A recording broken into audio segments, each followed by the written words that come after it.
sungai Kapuas yang panjang dan tenang, berdirilah sebuah kota yang menyimpan banyak cerita. Kota itu adalah kota Pontianak.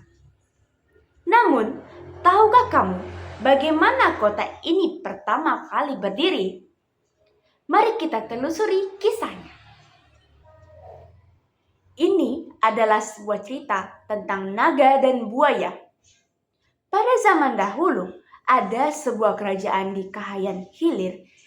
Di kerajaan tersebut memiliki seorang raja yang sangat dicintai dan disayangi oleh rakyatnya. Beliau memiliki sifat yang sangat bijaksana. Hal ini membuat sang raja sangat dicintai oleh seluruh rakyatnya. Raja memiliki 2 anak kembar lelaki yang bernama Naga dan Buaya. Raja sangat berharap bahwa anaknya akan melanjutkan tahta untuk memimpin kerajaan.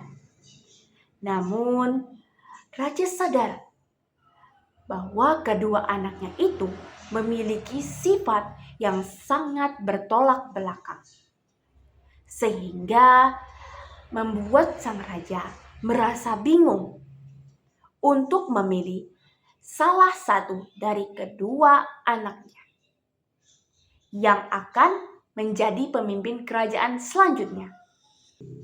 Hingga tibalah pada suatu hari, raja pergi meninggalkan kerajaan ke sebuah tempat yang sangat jauh untuk bertapa dan menyendiri dalam waktu yang lama.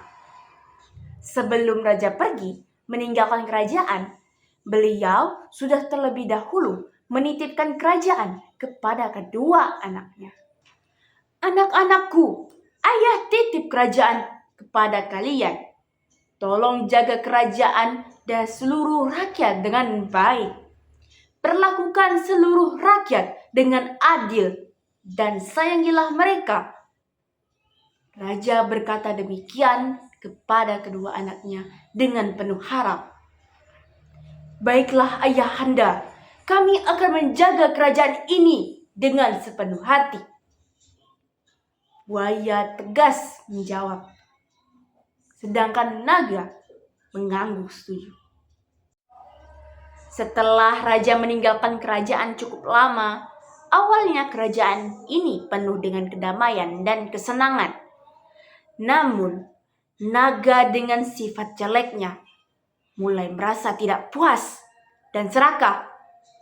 Hingga pada akhirnya, naga membuat kebijakan untuk menaikkan pajak tanpa sepengetahuan raja dan buaya. Akhirnya, hal ini membuat semua rakyat sengsara. Kejadian itu membuat kembarannya si buaya sangat marah dan merasa geram atas kelakuan naga yang telah membuat rakyat mereka sengsara. "Naga, apa yang telah kau lakukan pada rakyat ini? Kenapa kau sangat tega membuat kebijakan yang membuat rakyat sengsara? Apa kau tidak punya rasa kasihan?" Protes buaya seraya menahan rasa marah. "Hei buaya, jangan berisik. Ikuti dan lihat saja apa yang akan terjadi. Kita butuh uang banyak untuk menjaga mereka. Maka dari itu, aku menaikkan pajak agar mereka membayar lebih banyak atas usaha kita," bantah naga. "Apa? Ayah menitipkan kerajaan ini bukan untuk kita rampas. Kalau seperti ini, berarti kau tidak menjalankan perintah ayah dengan benar. Kau tidak amanah," bentak buaya tanpa melunturkan rasa kesalnya terhadap naga. "Jika kau tidak mengembalikan keadaan seperti semula, terpaksa aku harus menjadi lawanmu," tekan buaya. melanjutkan perkataannya.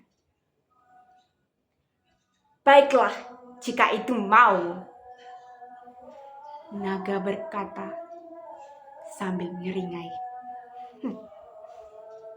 Akhirnya, perperangan antar saudara pun terjadi, hingga membuat suasana kerajaan semakin kacau dan terpecah belah. Sebagian ada yang memihak buaya, dan sebagian lain ada yang memihak naga. Hal tersebut ternyata tersebar ke seluruh penjuru desa, hingga membuat sang raja yang sedang bertapa di tempat yang sangat jauh pun mendengar akan hal itu.